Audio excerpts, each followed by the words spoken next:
So, hello everyone! I'm here again. So, ngayon, nagluto kasi ako ng kamote.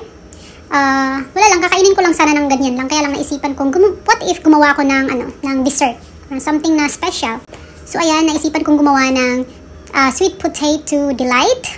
So, ayan, nag-boil lang ako ng kamote. Pinaluto ko lang yung kamote hanggang sa lumambot na talaga siya. Tapos, binalatan ko siya. Then, ayan, dinurog-durog ko. Para siyang potato,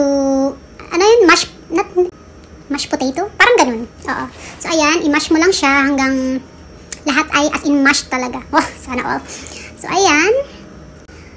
Mabuti na lang at meron akong mga recipe na kailangan ko dito. So, may isa lang naman na recipe na kulang. Kaya lang, hindi ko naman kailangan yun. So, that's okay.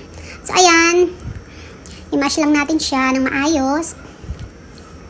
Tapos, pag ready na siya, itabi muna natin siya at mag-start naman tayo sa ating kawali.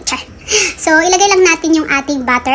Ayan, i-melt mo lang siya. So, medyo marami-rami yung nilagay ko kasi marami kasi yung kamote na ginamit ko eh. 5 kamote yun eh. Kaya marami akong inilagay na butter. Para naman, medyo magano din yung, marami-rami din ba yung sabaw? Dapat pala yung milk. Pero okay lang yan. For the go. Masarap naman ang butter. So, next ay maglalagay tayo ng,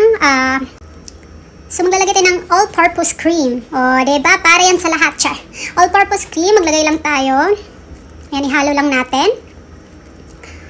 Tapos, after nyan, maglagay din tayo ng pag after mong maglagay ng, tawag nito, kondensada or, ang nilagay ko kasi cream sada, yung creamy sada or cream sada, ang available dito sa akin. So, yan na lang ang nilagay ko. So, ayan, pabukalin mo lang siya guys, medyo paanuhin mo siya yung, anong tawag nito, yung texture niya parang na malapot, parang ganun, something na ganun, basta hindi sobra. Ayan, bumubukal na siya. And then, yan, ihalo mo lang siya ng ihalo hanggang sa, basta mararamdaman mo siya eh, parang pagmamahal lang yan. Charot.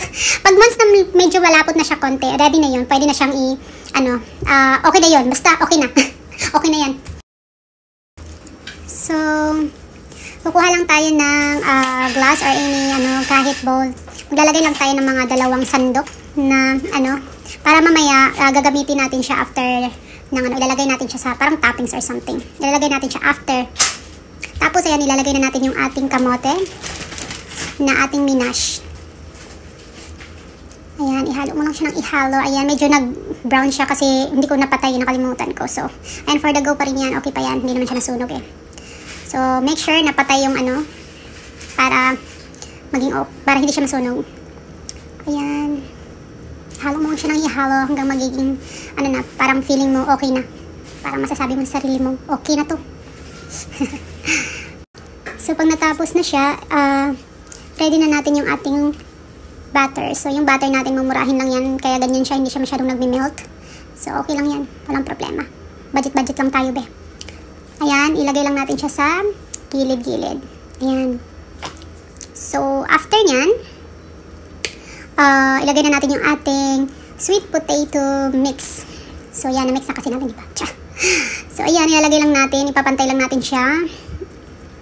Ayan, pag napantay na natin, kailangan pantay talaga. Diba, ganyan naman talaga dapat. Kailangan, pag gumagawa tayo ng kailangan pantay. Ayan, marami siya guys, promise. So, pag once na ready na siya, maglalagay na din tayo dyan ng, yung nalala nyo dati, nalala nyo yung glass na nilagyan ko ng milk, yan. So, ilalagay lang natin siya dyan sa taas. Ayan. Mix, lang natin. Papatayin lang natin. Ayan, ilagay mo lahat. And then, after nyan, ilagay mo na yung cheese mo anong tawag dito? Basta, maglagay ka ng cheese sa taas. At after nyan, yung cheese nga pala natin yung mumurahin lang din.